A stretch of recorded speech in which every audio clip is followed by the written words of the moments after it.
Il avait le talent, elle, la légitimité. Mais leur manière d'aimer, ça dérangeait. Clémentine se lève tôt. Toujours. Dans son appartement lumineux, chaque matin commence par ce geste simple. Ouvrir la fenêtre et laisser l'air frais réveiller les pièces encore endormies. Élise, elle, se réveille toujours juste après. À peine quelques minutes de décalage. Un sourire échangé dans la lumière matinale suffit à dire tout ce qu'il y a à savoir. Clémentine ne parle pas souvent de son métier à la maison. Elle préfère y laisser entrer les gestes doux et les silences tranquilles. Mais Élise sait quand quelque chose lui pèse. Elle sent quand l'air devient un peu plus lourd. Depuis des années, Clémentine fait vivre un festival. Elle en connaît chaque artiste comme les pièces d'un puzzle sensible. Mais elle sait surtout reconnaître ce moment rare où l'art devient souffle quand le public oublie de respirer parce que l'instant est parfait.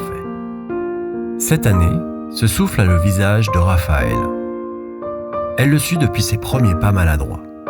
Aujourd'hui, sa danse est un murmure qui se transforme en cri silencieux. Pour elle, c'est évident, ce sera lui. Mais pour Monsieur Caron, rien n'est jamais évident. Et encore moins lorsqu'on lui refuse quelque chose, et certainement pas lorsque cette chose pourrait concerner son fils Elio. D'abord, ce sont les mails, polis mais insistants. Puis les appels qui reviennent. Toujours plus tard, toujours plus secs. Et puis, un jour, entre deux répétitions, Caron franchit la ligne. La voix est calme, mais les mots tranchants. Tu sais, Clémentine, certains financements peuvent disparaître très vite.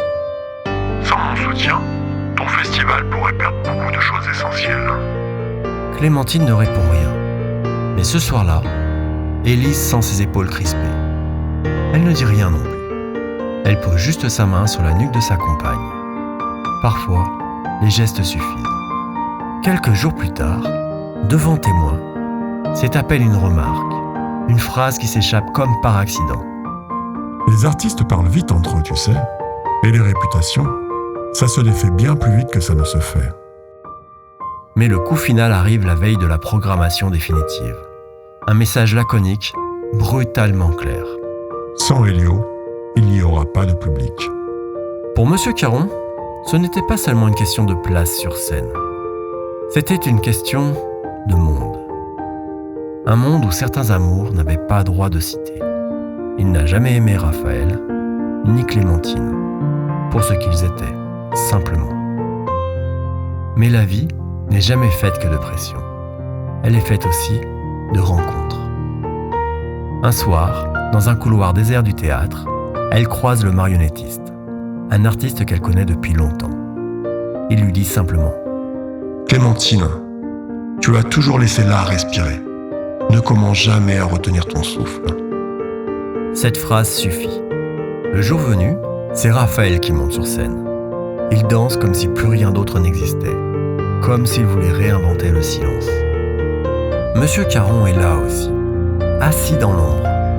Il voit la salle émue, touché par une vérité qu'il ne pourra jamais saisir. Quand les applaudissements retentissent, Clémentine respire à nouveau. Le souffle est revenu, libre et juste.